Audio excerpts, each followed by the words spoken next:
Types of reproduction यानी प्रजनन के कितने प्रकार होते हैं। तो आइए हम लोग जानते हैं कि प्रजनन को जो है ना कितने हिस्सों में बांटा गया है, इनके कितने प्रकार होते हैं।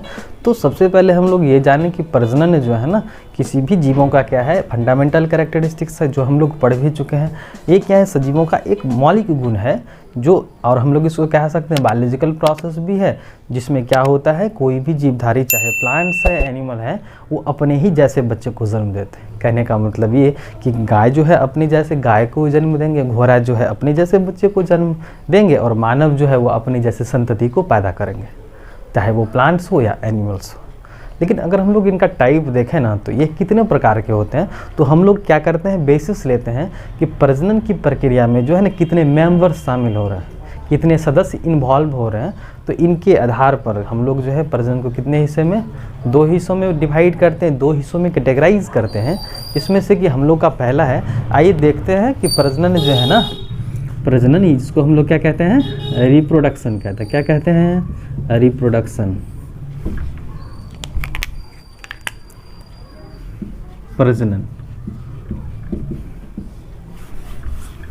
तो प्रजनन को हम लोगों ने किस बेसिस पर डिवाइड करा कि इसमें कितने मेंबर्स शामिल हो रहे हैं। नहीं तो इन्वॉल्वमेंट्स के आधार पर, इन्वॉल्वमेंट्स के आधार पर कि इसमें जो है ना कितने पेरेंट सेल्स भाग ले रहे हैं। क्या ले रहे हैं, पेरेंट सेल्स भाग ले रहे हैं। तो इन्वॉल्वमेंट्स के आधार पर जो है हम लोग क्या किए, प्रजनन को 2 हिस्सों में बांटे, 2 हिस्सों में विभाजित किए। तो हम लोग ऐसा लिख सकते हैं ना कि प्रजनन में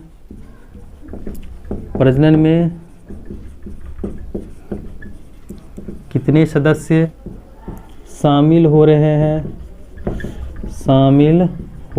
हैं, इसके आधार पर प्रजनन जो है कितने तरह के, 2 तरह के। कितने तरह के, 2 तरह के। पहला है एसेक्सुअल रिप्रोडक्शन।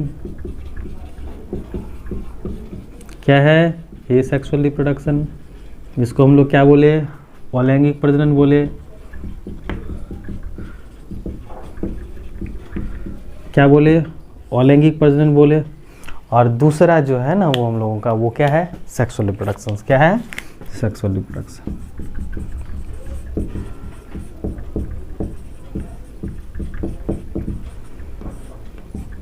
इसको हम लोग क्या कहते हैं, लैंगिक प्रजनन कहते हैं। क्या कहते हैं, लैंगिक प्रजनन। तो हम लोग क्या किए कि प्रजनन में कितने मेंबर शामिल हो रहे हैं, इस प्रक्रिया में कितने जो है ना सदस्य आ रहे हैं, कितने पेरेंट्स बॉडी का योगदान है।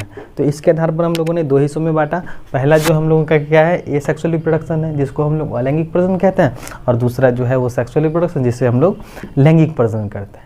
तो हम लोग यहाँ पर देखेंगे कि अलैंगिक प्रजनन में जो कौन कौन से गुण या विशेषताएं हैं। ठीक है, क्या है हम लोग का पहला है एसेक्सुअल। क्या है, एसेक्सुअल रिप्रोडक्शन, जिसको हम लोग क्या कहते हैं, अलैंगिक कहते हैं। क्या कहते हैं, अलैंगिक प्रजनन कहते हैं। अलैंगिक प्रजनन, अलैंगिक प्रजनन जो है इसको हम लोग किस तरह से डिफाइन करेंगे कि अलैंगिक प्रजनन या एसेक्सुअल रिप्रोडक्शन जो है ना, प्रजनन का क्या है, एक ऐसा प्रकार है, एक ऐसा टाइप है जिसमें क्या होता है, सिंगल पेरेंट सेल्स भाग लेते हैं। तो हम लोग क्या लिखेंगे पहला पॉइंट्स में कि इसमें जो है ना सिंगल पेरेंट सेल्स भाग लेते हैं। क्या लेते हैं, सिंगल पेरेंट सेल्स। क्या करेंगे, सिंगल पेरेंट्स भाग लेते हैं। तो हम लोग ऐसा लिख सकते हैं कि प्रजनन जो है, अलैंगिक प्रजनन जो है प्रजनन का एक ऐसा प्रकार है जिसमें एक ही पेरेंट सेल्स भाग लेंगे। तो हम लोग लिखेंगे क्या चीज़, सिंगल पेरेंट सेल्स भाग लेंगे। दूसरा, यह एक क्या है, जनिकीय प्रक्रिया। यह क्या है, जनिकीय प्रक्रिया है। कौन प्रक्रिया है, जनिकीय प्रक्रिया है।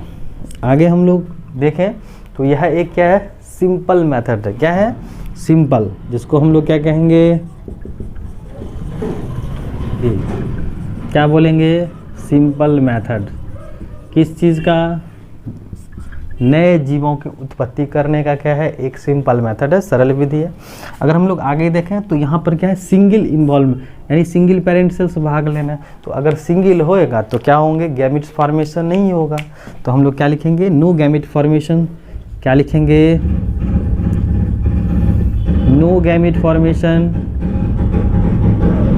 इसमें क्या होगा, युग्मक का निर्माण नहीं होगा, इसमें युग्मक का निर्माण नहीं होता है, इसमें युग्मक का निर्माण नहीं होता है। नो इन्वॉल्वमेंट्स ऑफ गैमेट्स, यानी कि युग्मक नहीं बनेंगे तो क्या होगा, फर्टिलाइजेशन होगा, नहीं होगा। तो हम लोग लिखेंगे क्या चीज़, इसमें निषेचन की जो है प्रक्रिया क्या होती हैं, अनुपस्थित होती हैं। क्या होती हैं, अनुपस्थित। अगर गैमेट फॉर्मेशन नहीं हो रहा है तो निषेचन भी नहीं होगा, इसमें क्या है, निषेचन नहीं हो रहा है। लेकिन क्या होने हैं, नए जीवों का विकास करना है, नए जीव तो लाने हैं इस प्रकार के प्रजनन से। तो क्या होगा, अगर नो फर्टिलाइजेशन है, नो फर्टिलाइजेशन, अगर निषेचन नहीं हो रहे हैं तो क्या होगा, कॉम्बिनेशन होंगे, नहीं होंगे। क्या होंगे, कॉम्बिनेशंस भी नहीं होंगे। तो अगर क्या है, गैमेट फॉर्मेशन नहीं हो रहा है, ना युग्मक बन रहे हैं और ना ही क्या हो रहा है, उस युग्मक का निषेचन हो रहा है, संलयन नहीं हो रहा है, तो क्या होगा, जाइगोटिक फॉर्मेशन होंगे, जाइगोट तो नहीं बनेंगे, जिसको हम लोग क्या कहते हैं, युग्मनज कहते हैं। युग्मनज जिसको हम लोग क्या बोलते हैं, जाइगोट कहते हैं। क्या कहते हैं, जाइगोट फॉर्मेशन। तो युग्मनज का निर्माण नहीं होता है। क्या होंगे, युग्मनज नहीं बनेगा। अब युग्मनज नहीं बनेगा तो क्या होगा, म्यूटेशंस की प्रक्रिया नहीं होगी। अब म्यूटेशंस यानी इवोल्यूशन, यानी कि इसमें जो है ना, इवोल्यूशन जो है विकास कहते हैं। तो हम लोग ऐसे कह सकते हैं ना कि अलैंगिक प्रजनन में, प्रजनन के द्वारा जो है उत्पन्न संतान वो अपने माँ बाप से क्या होते हैं, सिमिलर होते हैं। तो इस तरह से क्या हो सकता है, इवोल्यूशंस में उनकी भागीदारी नहीं होगी ना। अब नहीं होने का क्या कारण है, क्योंकि यहाँ पर गैमेट फॉर्मेशन नहीं हो रहा है। अगर गैमेट फॉर्मेशन नहीं हो रहा है तो क्या, फ्यूजन्स नहीं होगा, जिसको हम लोग फर्टिलाइजेशन कहते हैं। अब फर्टिलाइजेशन नहीं होगा तो कम्बिनेशन कहाँ से होगा, नहीं ना होगा। कम्बिनेशन नहीं होगा तो क्या चीज़, वेरिएशंस नहीं आएंगे। अब वेरिएशंस नहीं आएगा तो क्या होगा, म्यूटेशंस नहीं होगा, और म्यूटेशंस नहीं होगा तो क्या होगा, इवोल्यूशन तो नहीं होगा। तो इस वजह से क्या होगा, अलैंगिक प्रजनन में जो संतानें होंगी ना, ऑफस्प्रिंग्स जो पैदा होंगे ना, वह कैसे होंगे, सिमिलर टू पेरेंट्स होंगे। तो हम लोग लिखेंगे आगे कि अलैंगिक प्रजनन के परिणाम स्वरूप जो उत्पन्न संतान होती है ना, वो अपने माँ बाप से, वो अपने जो है पेरेंट्स से क्या होते हैं, समान होते हैं। क्या होते हैं, समान होते हैं। तो अलैंगिक प्रजनन के परिणाम स्वरूप उत्पन्न संतान जो क्या होंगे, अपने माँ बाप से समान होंगे। क्या होंगे, सिमिलर होंगे ना। तो इसमें सिमिलर होंगे ना, सिमिलर टू पेरेंट्स होंगे ना। तो इस कंडीशंस में उसको हम लोग क्या कहेंगे, क्या बोलेंगे, क्लोन कहेंगे। क्या नहीं, क्लोन। अलैंगिक प्रजनन के परिणाम स्वरूप उत्पन्न होते हैं। क्यों, क्योंकि यहाँ पर जो है कम्बिनेशन नहीं हुआ। कम्बिनेशन नहीं होगा तो वेरिएशन नहीं है, वेरिएशन नहीं तो म्यूटेशंस नहीं। तो इस तरह के जो मेंबर्स आए हैं ना, इस तरह से जो है ना क्या हुआ, एक नए जीवों का विकास हुआ ना।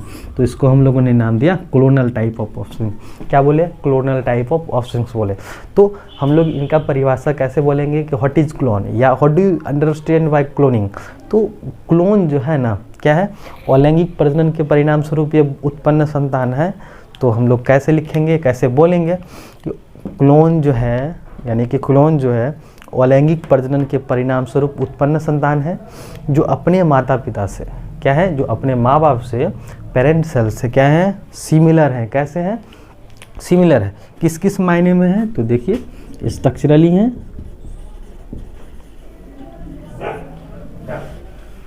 And genetically.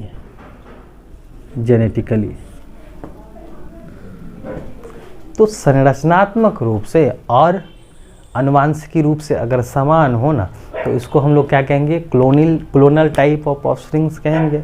तो यहाँ पर जो संतान हुआ ना, वो कैसा हुआ, क्लोनल टाइप ऑफ ऑफस्प्रिंग्स हुआ तो इसे इवोल्यूशंस की भागीदारी नहीं ना निभाएगा।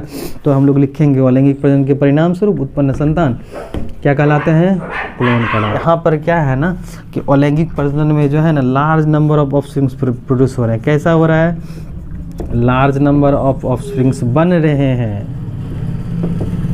क्या हो रहा है, लार्ज नंबर ऑफ ऑफस्प्रिंग्स, यानी कि अलैंगिक प्रजनन के जो परिणाम स्वरूप है ना बहुत अधिक संख्या में बच्चे आ रहे हैं और इनमें जो है ना पेरेंटल केयर नहीं पाया जाता है। क्या होता है, पेरेंटल केयर नहीं होता है। और इनके साथ साथ जो है ना यहाँ पर क्या है, अर्धसूत्रीय विभाजन भी अब्सेंट होता है, जिसे हम लोग क्या कहते हैं, मियोसिस डिवीजन कहते हैं। क्या कहते हैं, मियोसिस नहीं होता है। तो हम लोग लिखेंगे कि अलैंगिक प्रजनन में अर्धसूत्रीय विभाजन नहीं होता है। क्या होता है, नहीं होता है, यानी कि अब्सेंट होता है।